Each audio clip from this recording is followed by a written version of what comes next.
আজকে রাওয়াতে যে ধরনের স্পিচগুলো দেওয়া হয়েছে সেটা আমাদের জন্য খুবই অপমানজনক ছিল। হ্যাঁ, এই বর্বরতা কোনো সেনা সদস্য করেনি, সম্পূর্ণটাই তদানীন্তন বিজিবি সদস্য দ্বারা সংঘটিত। Full stop. এখানে কোনো ইফ এবং বাট নাই। তো পিলখানাতে কখনোই সৈনিকরা এভাবে মানে সমস্ত সৈনিক মিলে এই হত্যাকাণ্ড ঘটাতে পারে না। আমি নিজে সবচেয়ে বড় প্রমাণ। হ্যাঁ, আমার রুমে গিয়েছিল হিন্দি ভাষীরা। বিডিআরে আমার হাজব্যান্ডের সাথে আমি 3.5 বছর ছিলাম পিলখানাতে, আমি বিডিআরে।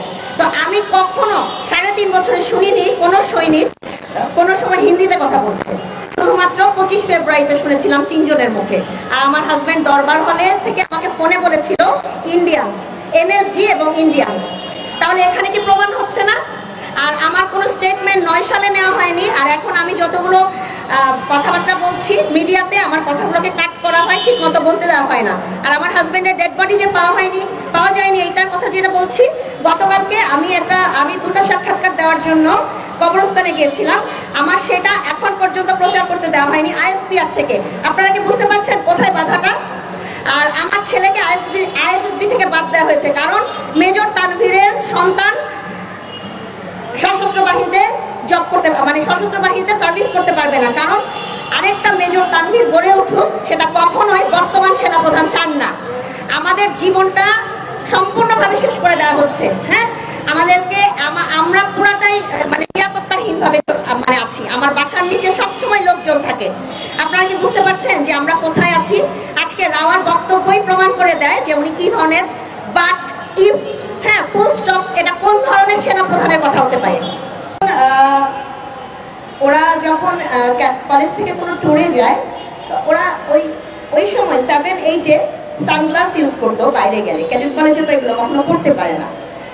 তো তখন সম্ভবত ও কোনো ফ্রেন্ডের সাথে বা স্যারের সাথে শেয়ার করেছিল যে সানগ্লাস পরতে তার ভালো লাগে, সে জিয়াউর রহমানের এই জিনিসগুলো খুব পছন্দ করে।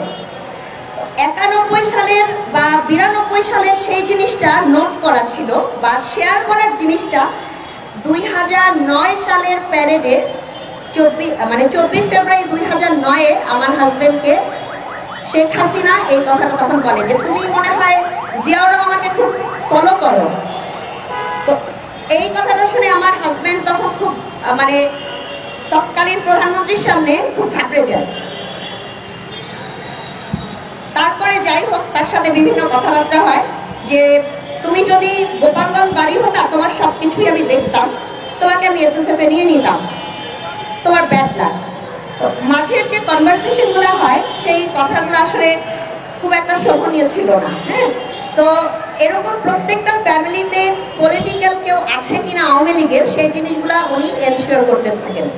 তো আমার এই জিনিসটা একটা কথা যে এতদিন ধরে যারা উপরে উঠেছেন, মানে 2009 সালে পিলখানা হত্যাকাণ্ডের পর থেকে যতদিন পর্যন্ত শেখ হাসিনা ছিল, দেখা গেছে যে আওয়ামী লীগের লোকরা সব আর্মিতে এসে বসে আছেন। তো শেখ হাসিনাকে কিন্তু আমরা বিদায় করেছি। হ্যাঁ, আমরা বাংলাদেশের মানুষটা মিলে তাকে বিদায় করতে সক্ষম হয়েছি, কিন্তু এখন পর্যন্ত আমরা কিন্তু সুবিচারটা পাচ্ছি না, ঠিক না?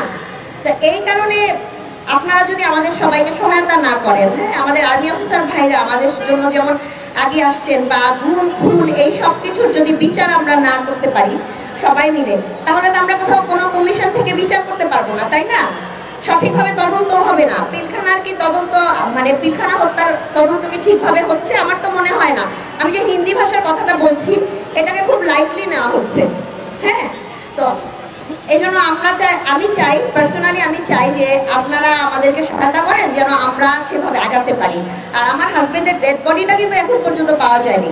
এটা আমি এতবার বলার পরেও কেউ কিন্তু আর্মি থেকে কেউ কিন্তু আমাকে সহায়তা করছেন না। তো সহায়তা যদি করতো তাহলে আজকের দিনেও কিন্তু এই জিনিসটা বলা হতো যে ডেড বডিটা নাই।